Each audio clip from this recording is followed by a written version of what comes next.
Hello, my name's Francis. I'm from www.malverntutor4.me, where you can find out more information about the teaching that we do and about the ways you can benefit from our help. Today, we're going to do a little bit of a reading lesson where we'll look at a few texts, answer a few questions, and take it from there. So, reading for meaning. My name is Francis Charters, as I say. Looking at a few pictures, what do we call that place in English? Yep, the sea is out there. We've got the beach over here. Possibly the bit of new language is this thing here, which is called a sand dune. You get sand dunes in the desert, you get sand dunes on the beach. Ooh, crowded train. Quite a lot going on in this picture, but what I wanted to talk about is these people who are traveling to work. Do you know what we call them? Call them commuters. Many people will commute from where they live into, say, London to do their job. And if you've got London in the middle there, with those smaller towns around the outside, we might call them commuter towns, because people don't work in the town where they live. They'll travel into the big city to do their work and then travel out again. Commuters. Another bit of the sea looks idyllic. Lovely island with water all around it. Looks beautiful till you think, where's your bedroom? Where do you go to the loo? Where do you buy some food? Where do you get running water?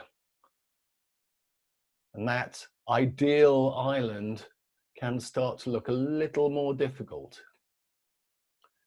Finally, thinking of difficulties, we've got this. Yes, it's a hospital. And those big rooms in a hospital that have lots of beds in it, we call hospital wards. And you might go to a hospital for a little operation that's been pre-arranged. Or you might go to a hospital after an accident. And the place in English, in British English, where you go to when you've had an accident, we call A&E, or accident and emergency. I don't know what kind of ward this is, but it's a ward in a hospital in England. Okay, here's the first bit of writing. Pause the video, read what it is, and I'll talk to you in a moment. After the rush of A&E, the children's ward is quieter as the sun broke on the horizon.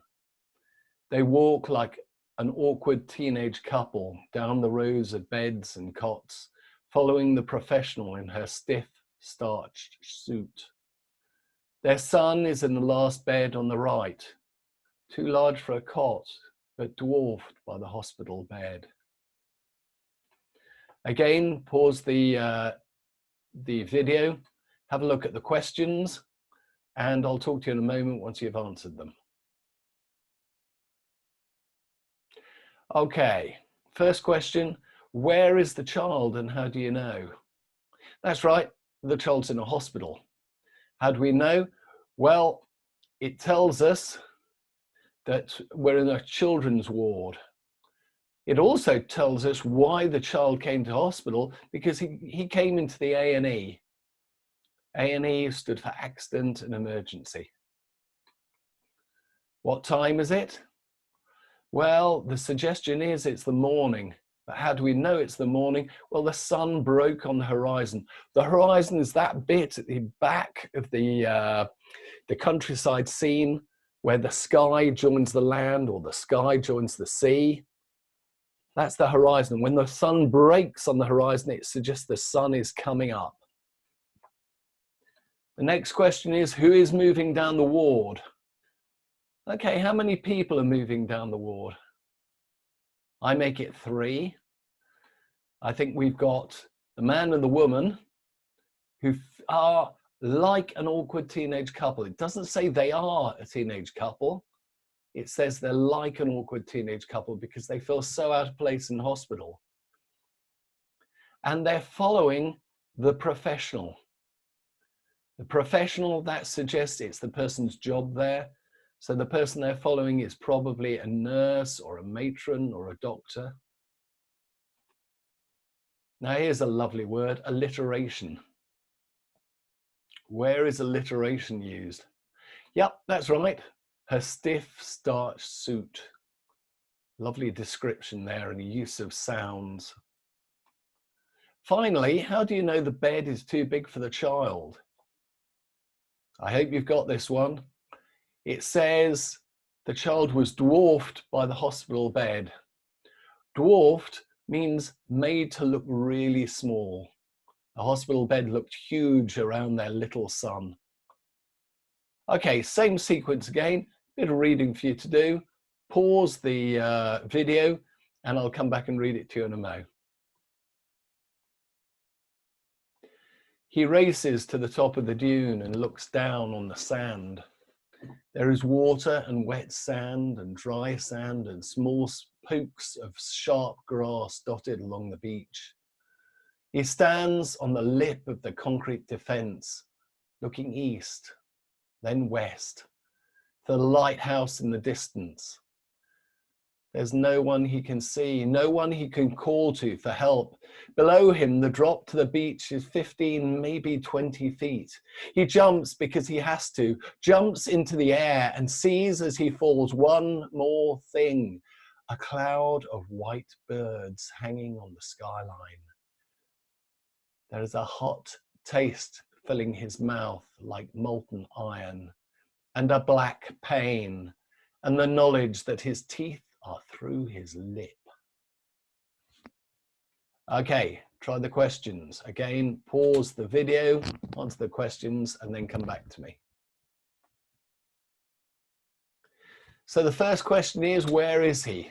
We want to know where he is and how we know. Well, let's have a look.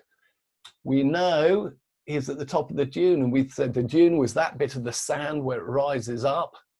He races to the top of the dune and he looks down on the sand. Okay, so where is he? He's on the beach. He's at the sea, he's on the beach, and he's above the beach. What can he see? Well, he can see quite a lot of things. I've just picked out a few here. He can see the sharp sand. He probably can see the concrete defense. He can see the lighthouse. Or possibly you picked up that when he jumps, the final thing he sees is the cloud of white birds hanging on the skyline down here. How far down is it? Well, they use quite an old-fashioned way of measuring distance, 15 to 20 feet. 15 to 20 feet, well, if you think a tallish man like me is about 6 feet tall, so 15 to 20 feet is about 3.5 times my height. That's quite a long way to jump. And what happens when he does jump? Yes, I think some of you will have got this. He says there's a hot taste filling his mouth like molten iron and a black pain. What basically happens, he puts his teeth through his lip. Oh, pretty foul end to that story. Okay, next one, same system. You have a read, pause the video and come back to me so I can read it to you. I'd been on the island for several weeks before my husband was able to visit. I relished the quiet and the simplicity, as well as the good fortune of being under clear skies at such a time. I thought I hadn't missed him. The night he arrived, I led him to the beach and hurried ahead, calling, "Look, look, there it is." I realized then that I'd missed him greatly. He took my arm as we skittered down the dunes and allowed me to feel as if I'd arranged the whole thing, the warm night, the soft sea, the red planet. We lay on the sands as couples do, who've spent hundreds of nights together. A few questions to answer. Pause the video and come back to me and we'll look at the answers. Where is she? Where is she? Well, she's on an island. And later on, she's on the beach of the island. What's it like?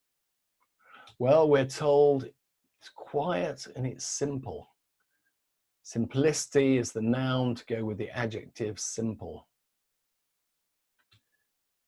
It asks, where did they go when he arrived? Did you get this one? They went, of course, they went to the beach. And we know that the weather, well, the weather, it was clear skies, we know that. And later on, she says it's a warm night. So the weather was pretty good. Final one, have a read of this, pause the video, come back to me and I'll read it to you. That he loves his wife is unquestionable. All day at work, he looks forward to seeing her. On the train home, he reads, glancing up at the stations of commuter towns, slabs of mineral-looking earth and pluming clouds. Usually he arrives first, while she drives back from her office. He pours a drink and reclines on the sofa. When the front door opens, he rouses. He tries to wait for her to come and find him and tell him about her day, but he hasn't the patience. She is in the kitchen taking her coat off, unfastening her shoes. He loves her. And so for the final questions, pause the video, answer the questions, and I'll come back to you. How does he get home from work? Well, you're absolutely right. He gets home by train. He's one of those commuters we looked at on the train carriage. What does he do when he arrives home? He has quite a good time. He pours a drink and reclines on the sofa. Recline, remember, is to lean back, to sink into the comfort of the sofa. Where does she go on arriving home? Well, she goes to the kitchen. Does she go to the kitchen to make him food? Does she go to the kitchen because it's her place? We don't know. How does he feel about her? Well, on so many levels, we're told from the first line to the last line that he loves her. We're told that all day at work, he looks forward to seeing her. On the way home, he thinks about her. I think this guy loves her. Okay, well done so far. That's almost the end of the video. What I would like you to do is write a short story about one of the places described in the text we read. So choose one of them. So for example, and these are only things you could write about. You could write about a visit to a hospital, either made up or one that you remember. A holiday to the beach, a journey to work or to school. We could write something, a little description of taking a boat ride to an island. My name is Francis Charters, and I'm at www.malverntutor4.me. If you go there, you'll find out about more that I can do to help you with your education. I look forward to seeing you again. Goodbye now.